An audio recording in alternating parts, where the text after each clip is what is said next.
이 시간 우리에게 주시는 하나님의 말씀은 신약성경 히브리서 10장 19절부터 25절까지 보겠습니다. 주보에는 24절로 나와 있는데요. 19절부터 25절까지 보도록 하겠습니다. 히브리서 10장 19절부터 25절까지입니다.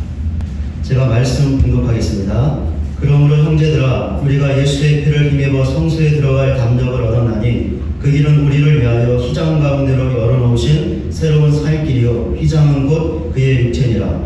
또 하나님의 집 다스리는 큰 제사장이 계심에 우리가 마음의 뿌림을 받아 악한 양심으로부터 벗어나고 몸은 맑은 물로 씻음을 받았으니 참 마음과 온전한 믿음으로 하나님께 나아가자.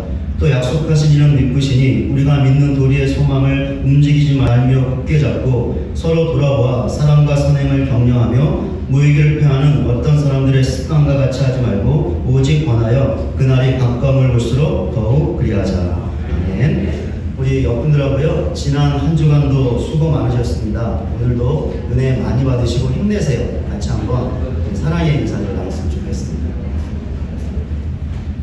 얼마 전에 국회에서 국정감사가 있었습니다. 저도 텔레비전을 통해서 중간중간 시청을 했는데요. 제 눈에 제일 먼저 들어오는 것이 있었습니다. 무엇이었냐면 국감 장소에 많은 사람들이 모여 있는 것이었습니다. 어떤 사람들이 모여 있었을까요? 국회의원들과 국가기관의 기관장들과 관계자들이 모여 있었습니다. 그런데 제가 자세히 보니까 이 사람들 말고 다른 사람들도 모여 있었는데 국회의원들의 보좌관들과 국회 직원들과 방송국 직원들과 신문사의 기자들도 모여 있었습니다. 그럼 왜 이 많은 사람들이 국감 장소에 모여 있었던 것일까요? 해야 할 일이 있었기 때문입니다. 국회의원들은 국가기관을 감사해야 하기 때문에 국가기관의 기관장들과 관계자들은 국회의 감사를 받아야 하기 때문에 모여 있었던 것이죠. 국회의원들의 보좌관들은 의원들을 도와주어야 하기 때문에 방송국 직원들은 방송을 해야 하기 때문에 모여 있었던 것입니다. 기자들은 신문에 실을 기사를 취재해야 하기 때문에 모여 있었던 것이죠. 회사도 마찬가지입니다. 회사도 사람들이 모여야 하는데 그 회사의 직원들이 해야 할 일이 있기 때문에 모이는 것이죠. 그런데 요즘에는 코로나19 때문에 재택근무를 시행하는 회사들이 많이 있습니다. 그러니 회사가 직원들이 모이는 곳이라고 말하는 것이 좀 어색할 수가 있습니다. 그러나 재택근무도 엄밀하게 보면 직원들이 함께 모이는 것이라고 할 수 있습니다. 왜 그렇습니까? 회사 사무실이라는 한 공간에서 모이지 않을 뿐이지 각자 집에서 근무 시간 동안 일을 하기 때문입니다.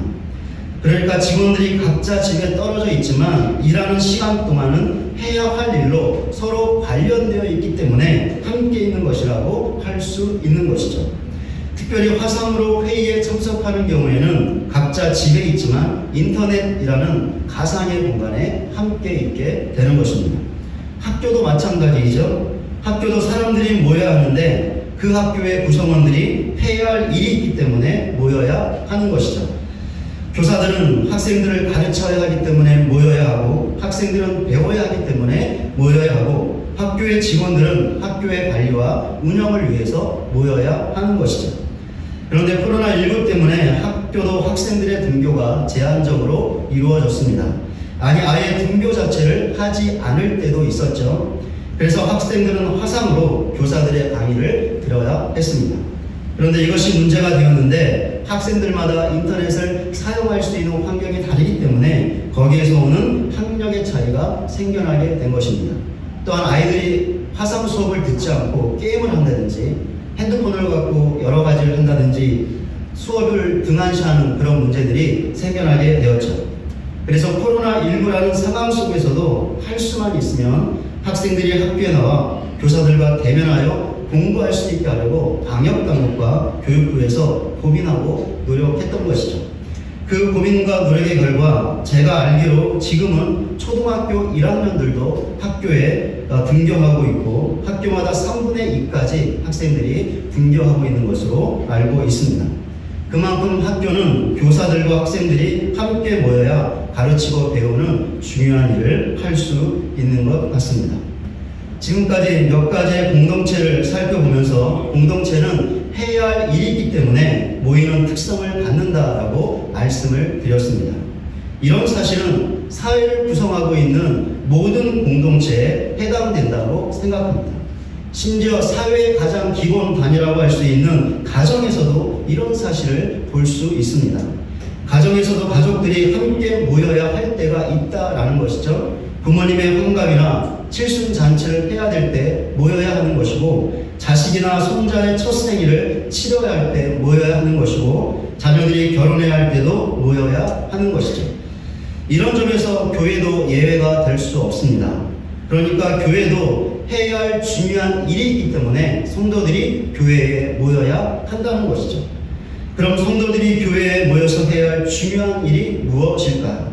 본문을 통해서 이 물음에 대한 답을 얻으려고 하는데요. 두 가지입니다. 첫째, 하나님을 예배하는 것입니다. 본문 22절입니다. 우리가 마음의 뿌림을 받아 악한 양심으로부터 벗어나고 몸은 맑은 물로 씻음을 받았으니 참 마음과 온전한 믿음으로 하나님께 나아가자.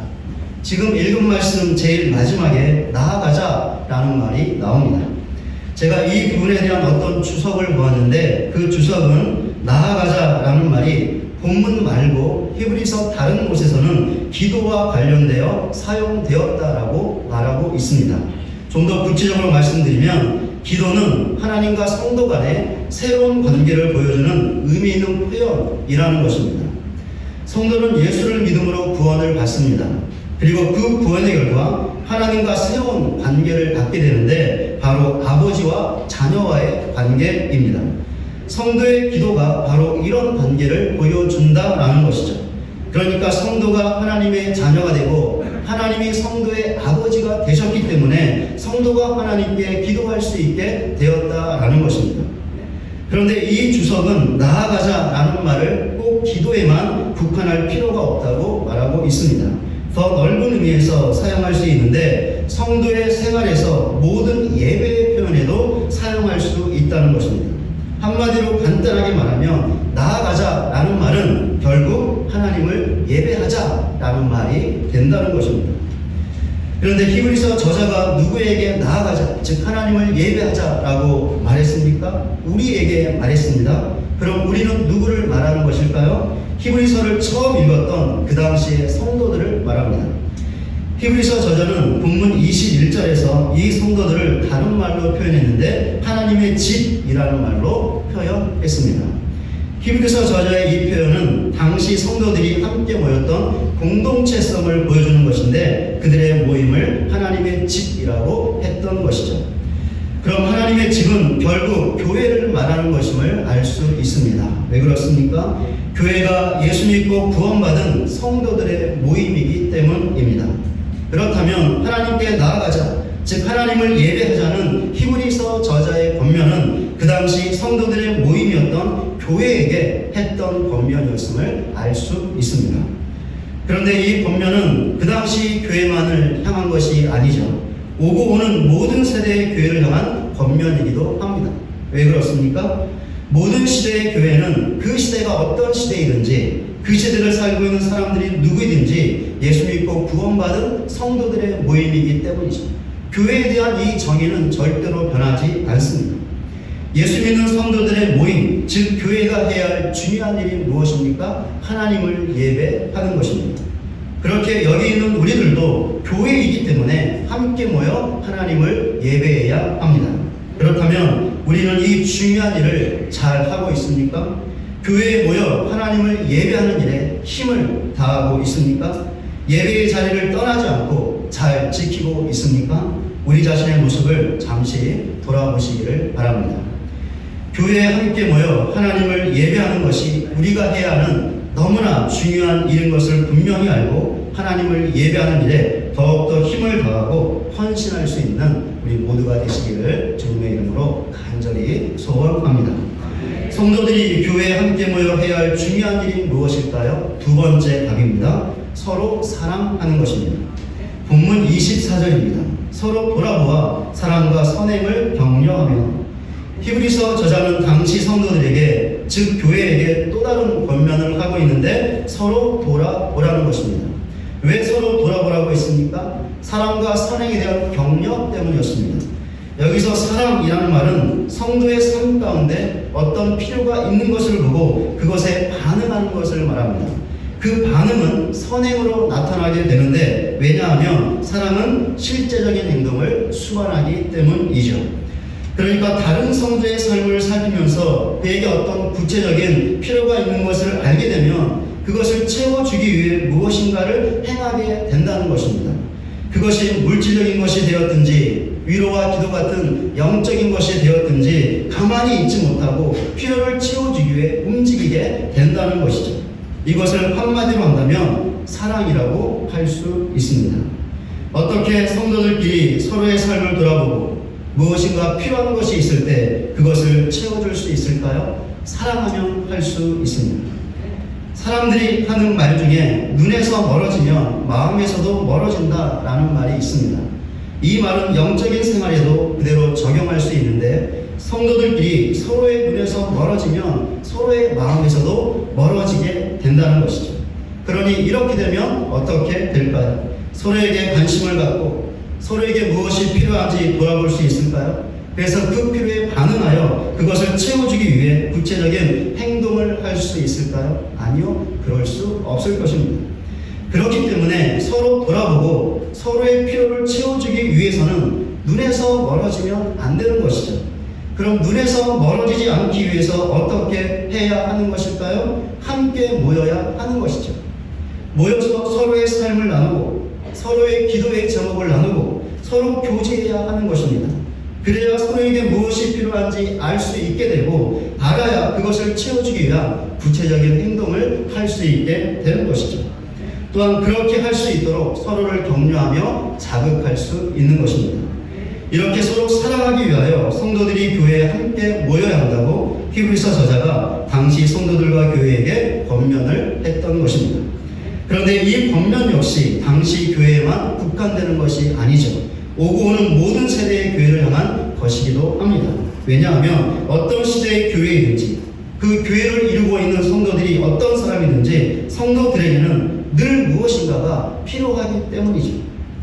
그렇게 히브리서 저자의 권면은 여기 있는 우리들과 우리 교회를 향한 권면이기도 합니다. 그렇다면 우리와 우리 교회는 히브리서 저자의 권면대로 행하고 있습니까? 서로 사랑하기 위해 힘써 모이고 있습니까? 이 중요한 일을 잘 감당하고 있습니까? 과연 우리 자신과 우리 교회는 어떻습니까?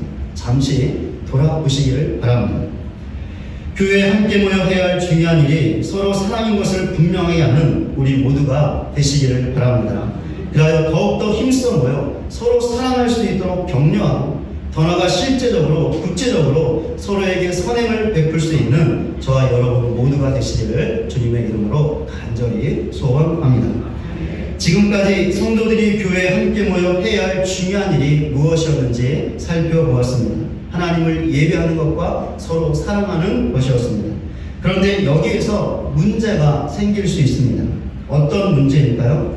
성도들이 교회에 모이지 않을 수 있다라는 것이죠. 그 결과 교회가 해야 할 중요한 일을 하지 못할 수도 있다는 것입니다. 히브리서 저자 당시에 실제로 이런 일이 일어났습니다. 본문 25절입니다. 모이기를 패하는 어떤 사람들의 습관과 같이 하지 말고 오직 권하여 그날이 가까움을 볼수록 더욱 그리하자. 히브리서 저자는 어떤 사람들에 관하여 말했는데 이들은 신자들이었습니다. 이들에 관하여 무엇을 말했죠? 모이기를 패했다라고 말했습니다. 무슨 말일까요? 교회에 모이지 않았다는 것이죠. 그런데 이들이 한두 번 혹은 세네 번 정도 모이지 않았을까요? 아니요. 한두 번이나 세네 번이 아니었습니다. 만약에 이들이 이 정도였다면 히브리서 저자가 모이기를 패했다라는 말을 하지 않았을 것입니다. 이 성도들은 모이지 않는 것이 습관처럼 되어 있었습니다. 그러니까 한두 번 혹은 세네 번 정도가 아니라 아예 모이지를 않았다는 것이죠. 이런 사실은 무엇을 의미하는 것일까요? 이들이 교회에 모여 해야 할 중요한 일, 즉 하나님을 예배하고 서로 사랑하는 것을 하지 못했다라는 것이죠. 그럼 왜 이 신자들이 모이는 것을 패했던 것이었을까요? 히브리서 저자가 명확한 이유를 밝히고 있지 않습니다. 그래서 바로 이것이다라고 한 가지 이유를 꼭 집어서 말할 수는 없지만 몇 가지 이유를 추측해 볼 수는 있습니다. 첫째, 고난 때문이었을 것입니다. 지난 주일에 이 당시에 신자들이 받았던 고난에 대해서 말씀을 드렸습니다. 그런데 그 고난과 맞서 싸우지 못하고 그것에 굴복하여 결국에는 예수님을 버리고 배교했던 신자들이 있었습니다. 모이기를 패했던 신자들도 배교했던 신자들처럼 그들이 당했던 고난 때문에 그렇게 했을 것입니다.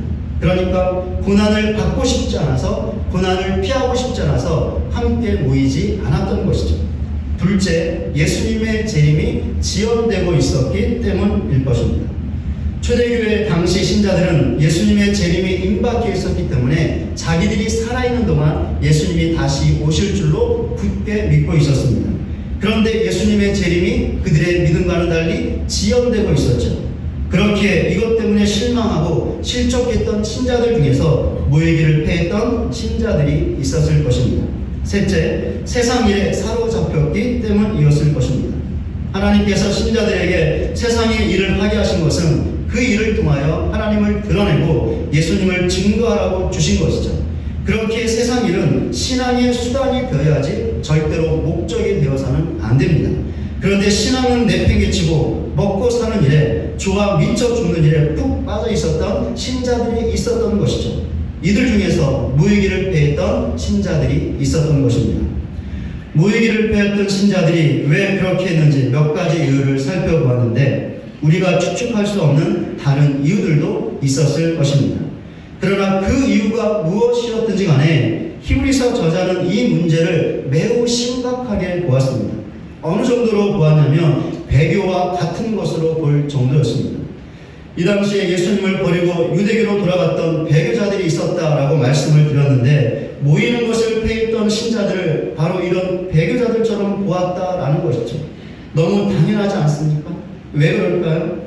신자라면 반드시 교회에 함께 모여야 하고, 그래서 교회가 해야 할 너무나 중요한 일, 하나님을 예배하고 서로 돌보고 섬겨야 하는 그 일을 해야 하기 때문이죠. 사실 이 두 가지는 교회를 교회답게 하는 중요한 영적인 표지라고 할 수 있습니다. 성도와 교회가 이 일을 해야 예수를 참되게 믿는 성도요, 교회라고 할 수 있는 것이죠. 그런데 모이기를 패했던 신자들이 교회로서의 중요한 영적인 표지를 버렸으니 어찌 예수를 참되게 믿고 있던 신자라고 할 수 있었을까요? 그럴 수 없었던 것이죠. 그러니 히브리서 저자가 이들을 배교자처럼 볼 정도로 심각하게 이 문제를 보았던 것입니다. 그렇게 히브리서 저자가 모이기를 패했던 신자들에게 그렇게 하지 말라고, 또한 그런 신자들을 보면서 흔들리고 있던 다른 신자들에게 모이기를 패하는 신자들처럼 하지 말라고 강력하게 권면했던 것입니다.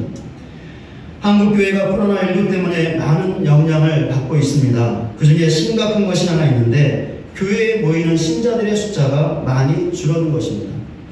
그러다 보니 교회들마다 재정적인 부담이 생기게 되었고 급기야는 교회 사역자들, 부교역자들을 그만두게 하는 일까지 일어나고 있다고 합니다. 그런데 교회에 모이는 성도들의 숫자가 줄었다는 것은 교회에 나오지 않는 성도들이 있다는 것이죠. 이런 성도들 중에서 어느 정도가 교회로 다시 돌아올지 모르겠습니다. 어쩌면 돌아오지 않을 성도들도 분명히 있을 것입니다. 만약에 돌아오지 않는 성도들이 있다면 그들은 모이기를 패하게 되는 것입니다. 그렇게 하면 여러 가지 이유가 있을 것입니다. 코로나19 때문에 교회가 욕을 먹고 있는데 그 욕을 받는 것이 싫어서, 받고 싶지 않아서 모이기를 패할 수 있을 것입니다. 아니면 코로나19에 대처하는 교회의 미성숙한 모습을 보고 그것에 실망해서 모이기를 피할 수도 있을 것입니다. 아니면 코로나19 때문에 당장에 먹고 사는 일이 급해져서 일을 해야 하기 때문에 모이기를 피할 수도 있을 것입니다.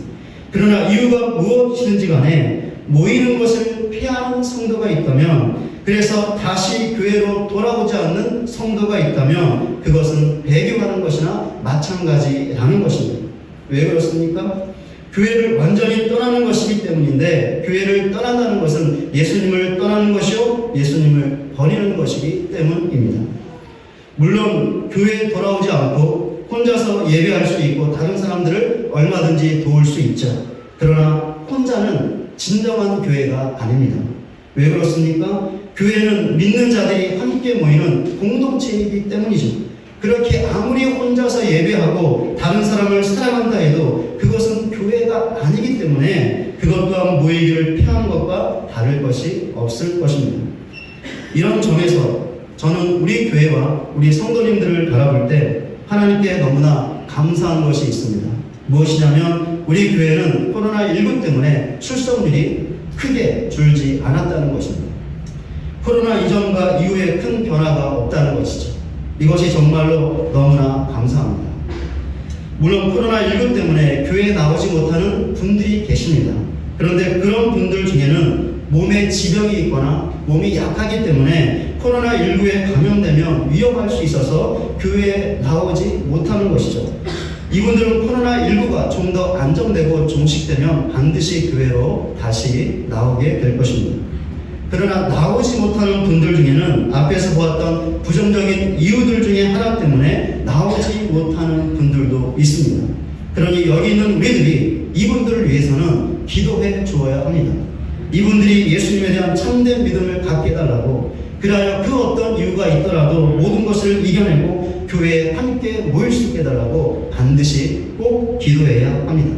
그러니 이분들을 꼭 기억하시고 생각나실 때마다, 기억나실 때마다 이분들을 위해서 꼭 기도해 주시기를 바랍니다. 그런데 제가 한 가지 아쉬운 점이 있는데 무엇이냐면 주중에 드리는 예배의 출석률에는 변화가 있다는 것입니다. 좀 변동이 있는데요. 코로나 이전과 비교해서 조금 줄어들었습니다. 특별히 금요 저녁 기도회 때 참석하는 숫자가 많이 줄어들었습니다. 이것이 좀 아쉬운데요. 그래서 제가 바라기는 주중 예배의 출석률도 다시 회복하는 것이며, 회복하는 것을 넘어 더 많이 힘써 모이는 것입니다. 제가 이렇게 모이는 것을 강조하는 이유는 우리가 교회에 함께 모여야 해야 할 중요한 일을 할 수 있기 때문이죠. 하나님을 예배할 수 있고 서로 돌보고 섬기는 사랑의 일을 할 수 있기 때문입니다. 모이지 않으면 할 수 없는 것이죠. 모여야 이 일을 할 수 있는 것입니다. 그러니 이런 사실을 반드시 알고 지금처럼 변함없이 주일 예배에 모이기를 힘쓰고 더 나아가 주중 예배에 모이는 것에도 힘을 다하는 우리 모두가 되시기를 바랍니다. 그리하여 교회가 해야 하는 중요한 일, 하나님을 예배하고 서로 돌보고 섬기는 그 사랑의 일을 신실하게 감당하여 우리 자신과 우리 교회의 믿음이 참된 것임을 증명하고 드러낼 수 있는 저와 여러분 모두가 되시기를 주님의 이름으로 간절히 소원합니다. 말씀을 맺겠습니다. 코로나19의 재확산 때문에 우리 교회는 그동안 함께 모이지를 못했습니다. 그러나 재확산이 안정되고 코로나19 방역 단계가 1단계로 낮아지면서 다시 교회에 모일 수 있게 되었습니다. 그런데 만약에 코로나19가 다시 크게 확산된다면 그래서 교회에 모여 예배하는 것이 우리 지역사회와 이웃 주민들에게 하나의 위험 요소가 다시 되어진다면 우리 교회는 또 얼마든지 다시 교회에 모이지 않을 수 있습니다. 그러나 지금과 같은 상황이 유지되고 또한 지금보다 더 안정된다면 우리 교회는 계속해서 교회에서 모일 것입니다. 우리는 지금 코로나19로 인하여 너무 가변적인 상황에 놓여있죠. 코로나19의 상황에 따라 교회에서 모일 수 있느냐, 모이지 않을 수 있느냐, 그런 너무나 가변적인 그런 상황에 놓여 있는 것입니다. 그러나 우리에게는 변하지 않는 불변의 진리가 하나 있습니다. 무엇일까요? 신자인 우리는 반드시 교회에 함께 모여야 한다는 것이고 절대로 무슨 일이 있어도 모이기를 해서는 안 된다라는 것입니다. 그렇게 앞으로 상황이 나빠져서 교회에서 모이지 못하게 되면 가정에서 꼭 모여야 합니다. 왜 그렇습니까? 가정에서 믿는 가족끼리 모이면 그것이 바로 교회이기 때문이죠. 또한 상황이 좋아져서 교회에 모일 수 있게 되면 반드시 교회에 모여야 합니다. 왜 이렇게 모여야 하는 것일까요? 왜 모이는 것을 해야지 말아야 하는 것일까요? 왜냐하면 함께 모여야 우리 교회가 해야 할 중요한 일, 하나님을 예배하고 서로 돌보고 섬기는 사랑의 일을 감당할 수 있기 때문입니다. 이런 사실을 반드시 알고 확고하게 믿는 우리 모두가 되시기를 바랍니다. 그리하여 어떤 일이 있어도 모이는 것을 패하지 않고 교회에 반드시 모여 하나님을 예배하고 서로 섬기고 돌봄으로 우리 자신과 우리 교회가 참된 믿음을 가진 성도 교회라는 사실을 증거하며 드러낼 수 있는 저와 여러분 모두가 되시기를 주님의 이름으로 간절히 축원을 드립니다.